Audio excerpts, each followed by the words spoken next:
ngo ibi bintu bine tugiye kumva muri kino kiganiro biva mu kanwa k'umugwizatunga yitwa Nikobiri Siyoni ngo vyo kugira umutunzi akomeye cyane, mbere bikakugira umutunzi ku rwego rwo hejuru ya Nikobiri Siyoni. Ibi bivugwa na Nikobiri Siyoni. Tubibukije gatoyi, uwo mugwizatunga ni umugwizatunga akomeye cyane mu gihugu cacu c'u Burundi, afise ama business atandukanye, aho afise ibiboneka n'ibitaboneka, ariko ibitaboneka nivyo vyinshi. Reka nsubire ndakwibutse ibiboneka tuzi, turazi isoko aho bita kwa Siyoni, turazi yuko afise Zion Beach ni bar restaurant. Nyuma hariho n'umuco microfinance, nishira hamwe ryo kubika no kuguranana, murabizi yuko aba ari kigega. Hanyuma iryo shira hamwe kandi rirorohereza cyane abafise ikibanza aho muri iryo soko ryo kwa Siyoni kugira ngo bashobore kuronka ingurane. Murabizi yuko nk'ugwaruka na cyane usanga bigoye cyane kugira ngo ushobore kuronka umutahe wo gutangura,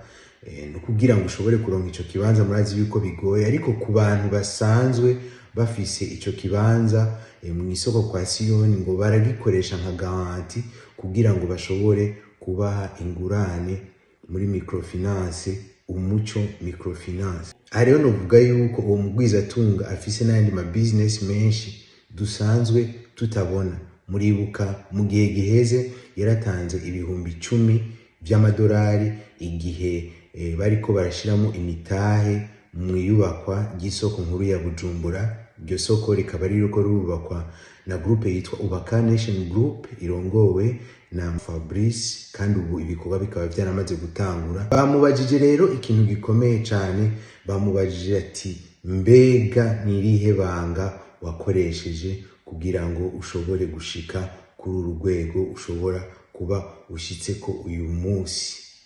Nirihe banga wakoresheje kugira ngo ushobore gushika muri kino kibanza urimo uyu munsi? Twobibutsa yuko mu bagwizatunga bakomakomeye mu gihugu c'u Burundi Nikobiri Siyoni aza mu bambere.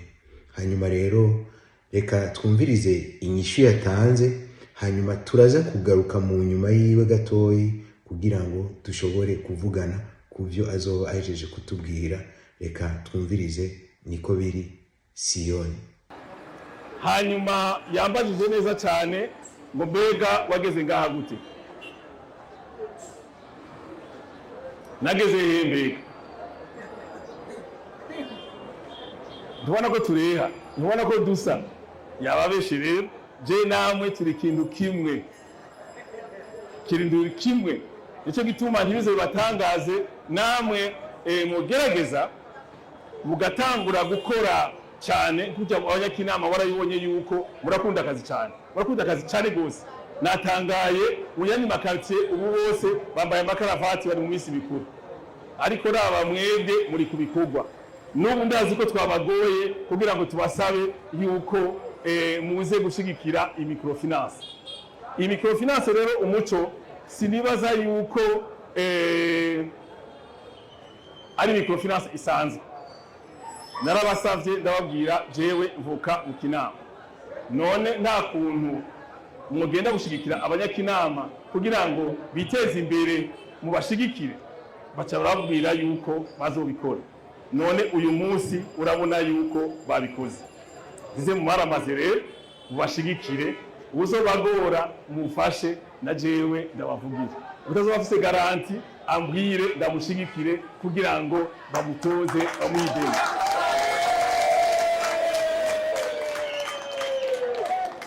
None yasavye kumuzinda no kumusenyi. Murazi yuko umuntu akiri mutonya yaraje no kurangura imisigati yari yakumuzinda ku musenyi hose ndahazi. Kumuzinda ku musenyi, mu Kivoga, mu Itenga, mu Rubirizi. Urumva rero akomeye tuzobamba tubasaba nabo nyene bashire iyindi microfinance hariya kumuzinda kugira ngo ifashe abarimyi bahari, kandi nabo nyene bazwa kuri bikorwa. urumva rero sinomucisha amajambo menshi cyane, ashaka ndababwire yuko uri kurakora rero iminsi yose ntuzumere nk'uraho ugiye gusaba ideni microfinance cyangwa banki gushigikira, ni wiyumvire ubwene uzoyiriha mubaye honnête, ariko kuba bizigirwa mugakora cyane gose, mukamenya kwihangana, apana kugira itamwe ivy'uwundi nduzwe ne yabirose, hanyuma ugaca wubaha n'Imana. Ndagusavye, ndabizi cyane yuko uri kondane yo kuba umukuru wa Siyoni. Siyoni ni mutoya cyane, hari abantu bakuru biwe bateye imbere cyane gose, bashoboye gukora neza kurusha uko nakoze. Nico gituma rero namwe nimwakora cyane, ndababwiza ukuri, mu myaka iri imbere uzosanga ngaha muri mwebwe habaye abasiyoni barenga 30, kandi birashoboka. Iyi migisha rero babazaniye microfinance igiye korera wabo na Siyoni, ntimuyigishe camugerageza muyifumbatire muyifate, ndazi yuko mu misi izoza mwese muzoba mwahezagiwe. Ndashaka ndabashimire cyane rero, nshimire n'abaduterekeye, nshimire n'abatugaburiye, ariko urwagwa ruvimwe unyongera nibatwongere, kandi bariko tubanyura neza, nitubavunire umukenge, nibagerageze baduhe rero. Murakoze cyane abareka inama. Bantu beza, muravyumvise umugwizatunga Nikobiri Siyoni ahejeje kutubwira amabanga 4 yo kugira umutunzi akomeye cyane, umutunzi mbere ngo yosumba kure niyo n'umugwizatunga Nikobiri Siyoni. Yavuze ku bintu bikomeye cyane, yavuze yuko ari ibintu bikomeye cyane, kandi nibaza yuko agasanga mwama mukurikira interview yiwe cyangwa asanga mwari musanzwe muraba hano kuri no chaîne, mwari mumaze kuvyumva mu gihe yavugana na Manirakiza Fabrice, igihe bariko baravugana naho nyene yari yabisubiyemo. Kuba umwizigirwa yakigarutse ko cyane, kuba umwizigirwa yuko ari ikintu ca mbere, gukora cyane gose iki ni ikintu ca kabiri, kwihangana. Nibaza yuko yifuje kuvuga discipline, hama ntiwifuze ivy'abandi, hanyuma ngo kubaha Imana. Ibi bintu kubwawe ndakeneye nawe utubwire ngaha hepfo muri commentaire, mbega uriyumvira vy'ukuri yuko ibi bintu 4 vyoshobora kukugira umutunzi? Rero nari nifuje yuko abaza gukurikira kino kiganiro botwandikira ngaho muri commentaire, mugerageze vy'ukuri mwandike ngaho muri commentaire, mwandike ivyo mwiyumvira kuri intervention canke kuri kino kiganiro ca Nikobiri Siyoni.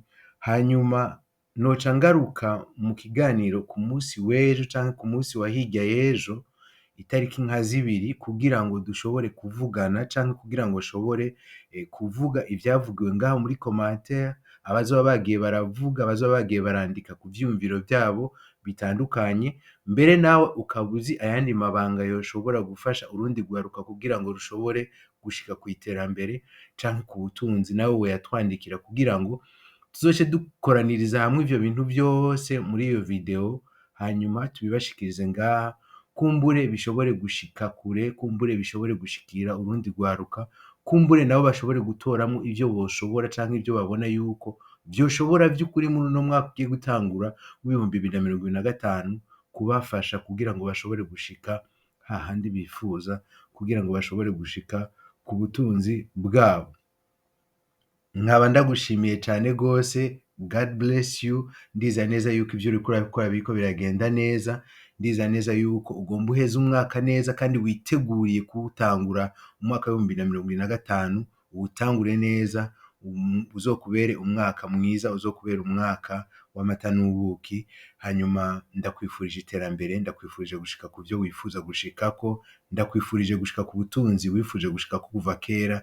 Hanyuma reka tuzosubire muri ico kiganiro aho tuzoba turiko turavuga ku kindi kintu coshobora kudufasha canke ku yandi mabanga yoshobora kudufasha, na cyane cyane mu mwaka ugiye gutangura, kugira ngo ushobore gushika ku butunzi bwawe, kugira ngo ushobore gushika ku iterambere ryawe. See you next time.